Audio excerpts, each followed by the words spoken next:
सरकार कशा प्रकारची सिस्टीम चालवते की ज्या वेळेला आम्ही या गोष्टीची सुरुवात केली तेव्हा मला असं वाटतं थोडंसं मी तुम्हाला अगोदर सांगणं पण गरजेचं आहे की ये न केले प्रकारे निवडणुका जिंकायच्या आणि त्याच्यासाठी जे काही वाटेल ते करता येईल त्याच्या सगळ्या गोष्टी सरकार आणि प्रशासन म्हणजे तुम्हाला जर माहिती असेल की हा दुबारचा विषय आला दुबारच्या विषयामध्ये पहिल्यांदा सांगितलं की आमचा काही संबंधच नाही असं काही नाहीच आहे आणि त्याच्यानंतर मग 10 लाख मुंबईमध्ये जाहीर केली वगैरे मग त्या दुबारानंतर विषय आला की व्हीव्हीपॅटचा की यावेळेला आम्ही व्हीव्हीपॅट वापरणारच नाही त्यामुळे आता आम्हाला कळतच नाही की दाबलेलं बटन कळलं का ते बरोबर त्या चिन्हावरती गेलंय की नाही हे दाखवायला काही मार्ग नाही ते दाखवायला काही मार्ग नाही आणि मग ते सगळं झालं त्या सगळ्या गोष्टींनंतर आता नवीन काहीतरी काढलं की त्यांनी काहीतरी आता ते पाडू नावाचं काहीतरी यंत्र आता उद्या काहीतरी मतदार मोजणीच्या वेळेला मतमोजणीच्या वेळेला वापरणार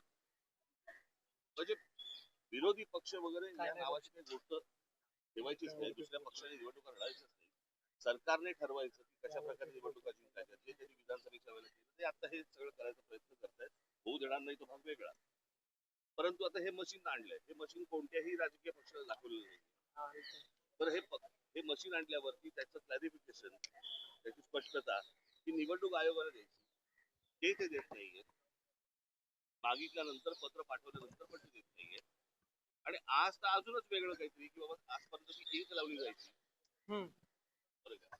आता काहीतरी नवीन पेन आणलंय आणि पेन मध्ये इतक्या तक्रारी सगळ्या बाजूने येत आहेत की तुम्ही बाहेर पडल्यावरती त्याला जर सॅनिटायझर लावलं तर ती शाई जाते आता कालचं घ्या तुम्ही एक दिवस वाढवून दिला उमेदवारांना की तुम्ही मतदारांपर्यंत जाऊ शकता हा असा कुठलाही नियम नाही जो कोणत्याही निवडणुकांमध्ये वापरला नाही तो अचानक नवीन आणला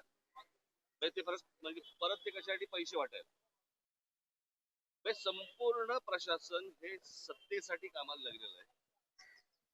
आम्ही आमच्या परीने जे काही करायचं ते करतोच आहोत बरं का परंतु ही काही चांगली लोकशाहीची लक्षणं नाही या असल्या निवडणुका या देशामध्ये होणं आणि त्या असल्या फ्रॉड निवडणुकांमध्ये सत्तेवरती येणं त्याला काही सत्ता नाही म्हणत या सगळ्या गोष्टीला माझं फक्त नागरिकांना आणि माझ्या सर्व शिवसैनिकांना महाराष्ट्र सैनिकांना मला फक्त एवढं सांगण्यात सगळीकडे सतर्क राहा या सगळ्या याच्यामध्ये की कशा प्रकारे आता इथे छबिल दासला कुठेतरी इथला एक दुबार सापडला त्याला आता पोलिसांनी पकडलंय हे सगळ्या ठिकाणी सगळ्या गोष्टी सुरू असतात सत्तेचा किती गैरवापर करायचा याला पण काही मर्यादा मला असं वाटतं असायला हव्यात परंतु नागरिकांना आणि मला असं वाटतं की तिथल्या माझ्या शिवसैनिकांना आणि महाराष्ट्र सैनिकांनी याच्यामध्ये सतर्क राहावं आणि कोण दुबार येत आहेत आणि कोण शाही पुसतायत आणि काय करतायत याच्यावरती त्यांनी लक्ष ठेवावं एवढीच फक्त इच्छा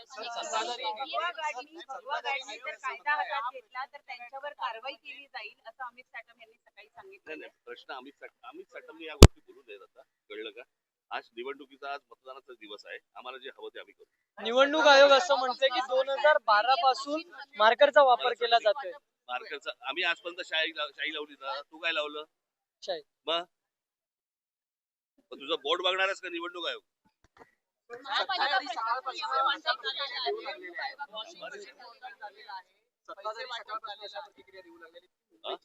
सत्ताधारी असं सकाळपासून मतदारांना आवाहन करतात मुंबईच्या विकासासाठी म्हणून मतदानासाठी बाहेर पडा मग आणि शाही पुसा परत जा परत मतदान करा परत बाहेर या शाही पुसा हा विकास ठीक आहे आपण सतर्क करावं आणि अनेक ठिकाणी मला असं वाटतं की आपण सर्व पत्रकार बांधव भगिनी मला आपल्याला पण माझी विनंती आहे की या सगळ्या गोष्टींवरती आपण बारीक